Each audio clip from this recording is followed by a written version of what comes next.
Donc je lance Clipchamp.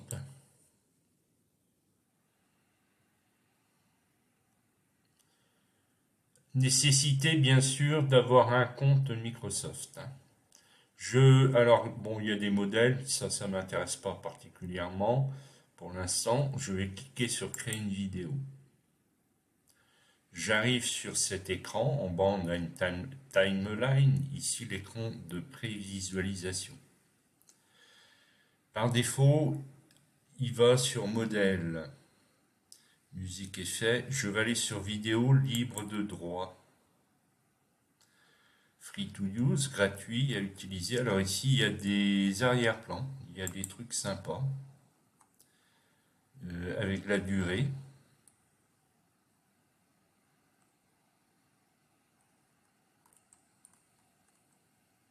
Allez, je vais prendre celui-ci.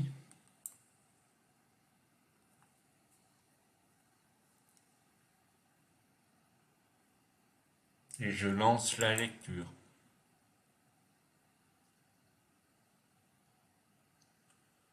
Voilà ce que ça donne. Voilà, j'en ai chargé un autre.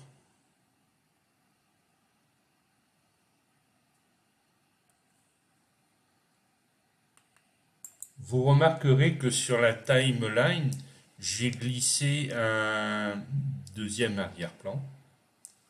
Ça pose aucun problème. Voilà ce que ça donne.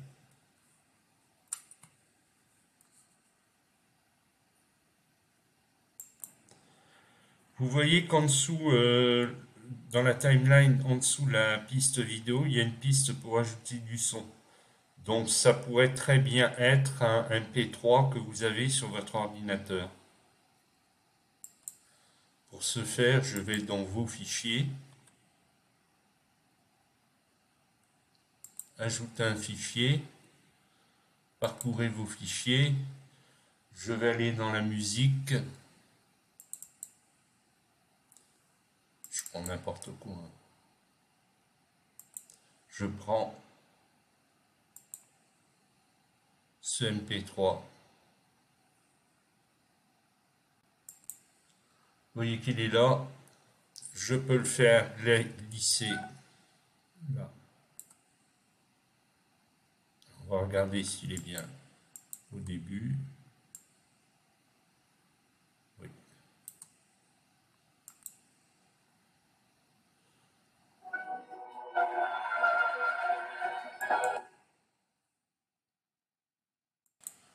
J'ai recalé l'audio sur le début de la vidéo et on va maintenant s'intéresser au texte. Je prends par exemple celui-ci, typewriter, c'est-à-dire une machine à écrire. Ok, ajoute à la timeline. Bon, ben, le texte par défaut, c'est machine à écrire. Alors, je peux très bien le déplacer, augmenter la durée. Et si je me mets ici, que je passe en lecture,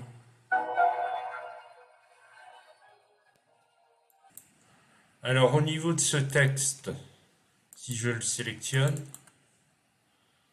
ici ben, je peux choisir une police.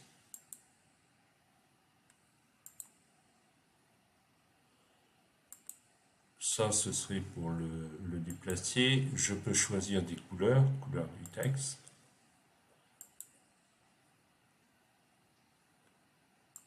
Je le remets en blanc.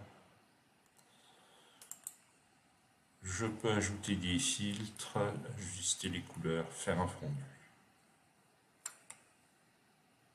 À partir du moment où le texte est sélectionné, je peux bien sûr le déplacer et le redimensionner si je le souhaite. Donc voilà pour le texte. Je vous laisse le soin de parcourir ce qui est à votre disposition. Il y en a peut-être une quarantaine. Voilà. Bon. On va maintenant rajouter quelques images pour vous montrer qu'on peut faire un diaporama. Donc ça sera par vos fichiers. Ajouter un fichier. Voilà, j'en ai sélectionné 5 pour la démonstration. Et je rajoute maintenant mes images sur le banc de montage. Les images sont sur le banc de montage. Voilà, je lance le diaporama.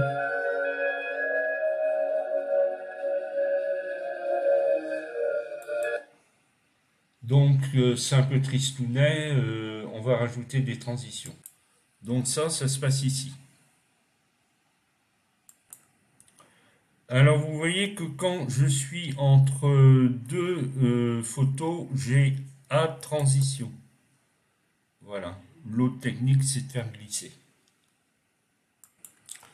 Donc ici, on peut augmenter ou diminuer la durée de la transition. OK? Bon, on va arrêter ce tutoriel là. Il y a encore beaucoup de choses à découvrir. Écoutez, soyez un peu plus curieux, faites le tour de l'interface. Voilà.